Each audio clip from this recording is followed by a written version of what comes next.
Hi, my name is Nicole and I'm a freshman here at NC State that has just completed ED100.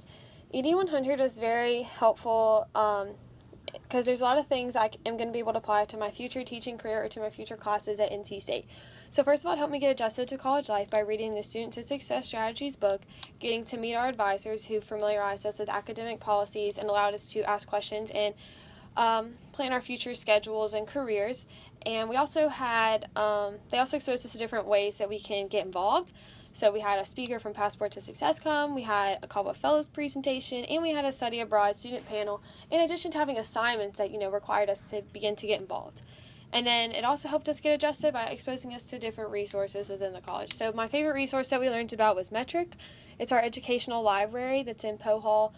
I totally see myself using it in the future. It's going to be a really helpful resource. It has different books, different technology, just all these really cool things you can totally use in your teaching career. And then ED100 also had just a lot of different components to it. We had a lot of guest speakers. So we had our teacher panel, we had the teacher of the year, we had the meet a professor assignment, and we had the interview professional assignment. And these assignments and presenters allowed us to begin to build relationships with different students, advisors, faculty, and staff. So one of my favorites was when the assistant dean came to speak, and he spoke on professionalism, and the main thing that resonated with me from his presentation was that NC State has a desire to reduce the achievement gap, and this really just encouraged me to want to be a teacher and just really made me confirm my decision to pursue elementary education. And this was also done by the passion and experiences that guest speakers shared with us about their teaching. And another big part of ED100 was diversity. We talked about it for 3 weeks.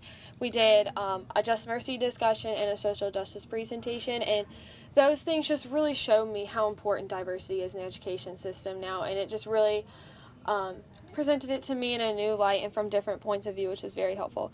And now I plan to apply what I have learned through ED100 currently.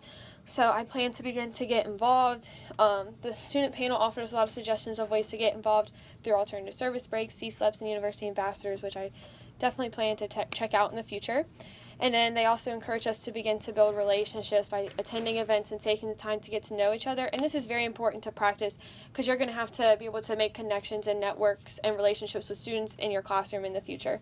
And finally, the teacher of the year told us a lot of points that we can apply so we can begin to stand up for the teaching profession and begin building our brand. So you can build your brand by being consistent, easy to find, and pleasure professional connections in social media, because that can affect you getting a job in the future.